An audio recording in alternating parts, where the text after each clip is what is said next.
ഈശോയിൽ സ്നേഹം നിറഞ്ഞ സഹോദരങ്ങളെ, നമ്മുടെയൊക്കെ ജീവിതത്തിൽ വല്ലാത്ത ഒറ്റപ്പെടലും സഹിക്കാൻ പറ്റാത്ത വേദനകളും അനുഭവപ്പെടുന്ന നിമിഷങ്ങളുണ്ടാകാറുണ്ട്.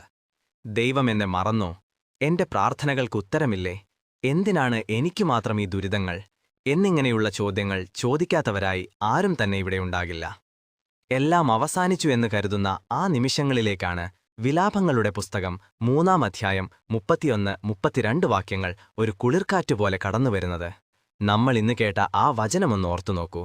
അതിൽ 2 വലിയ ഉറപ്പുകളാണ് നമുക്ക് ലഭിക്കുന്നത്. ഒന്നാമതായി, കർത്താവ് എന്നേക്കുമായി ഉപേക്ഷിക്കുകയില്ല. എത്ര മനോഹരമായ വാഗ്ദാനമാണത്!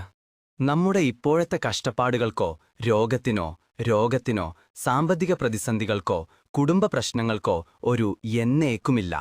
അതായത്, ഇതൊന്നും ശാശ്വതമല്ല. ദൈവം മുഖം തിരിച്ചു കളഞ്ഞുവെന്ന് നമുക്ക് തോന്നുമ്പോഴും അവിടുന്ന് നമ്മെ വിട്ടുപോയിട്ടില്ല. കോടമഞ്ഞു മാറുമ്പോൾ സൂര്യൻ തെളിയുന്നതുപോലെ ഈ കഷ്ടപ്പാടിന്റെ കാലവും മാറിപ്പോകും. ദൈവം നമ്മെ കൈവിടില്ല എന്ന് ഉറപ്പാണത്. രണ്ടാമതായി വചനം പറയുന്നു, അവിടുന്ന് വേദനിപ്പിച്ചാലും തന്റെ കാരുണ്യാതിരേകത്തിനനുസൃതമായി ദയ കാണിക്കും. ഇവിടെ ഒരു യാഥാർത്ഥ്യമുണ്ട്. അതെ, ചിലപ്പോൾ ദൈവം വേദനകൾ അനുവദിക്കാറുണ്ട്.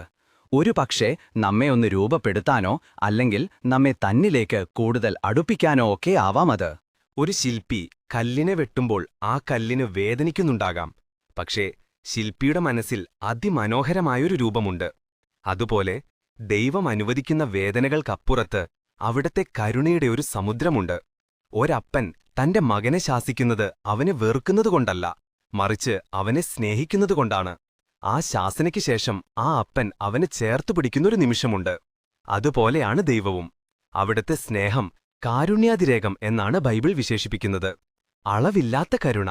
നമ്മുടെ വേദനയേക്കാൾ വലുതാണ് ദൈവത്തിന്റെ കരുണ. അതുകൊണ്ട് പ്രിയമുള്ളവരെ, ഇന്ന് നിങ്ങൾ കണ്ണീരിലൂടെയാണ് കടന്നുപോകുന്നതെങ്കിൽ നിരാശപ്പെടരുത്. ഈ വചനം ഹൃദയത്തിൽ കുറിച്ചിടുക. നിങ്ങളുടെ ഈ സഹനം അവസാനത്തേതല്ല. ദൈവം നിങ്ങളെ ഉപേക്ഷിച്ചിട്ടില്ല. അവിടുന്ന് കരുണാമയനാണ്. ഈ വേദനയുടെ കാലം കഴിഞ്ഞ് ഇരട്ടി മധുരമുള്ള അനുഗ്രഹവുമായി അവിടുന്ന് നിങ്ങളെ ചേർത്തുപിടിക്കും. ആ സ്നേഹത്തിൽ വിശ്വസിച്ചുകൊണ്ട് നമുക്ക് മുൻപോട്ടു പോകാം. ദൈവം എല്ലാവരെയും സമർത്ഥമായി അനുഗ്രഹിക്കട്ടെ.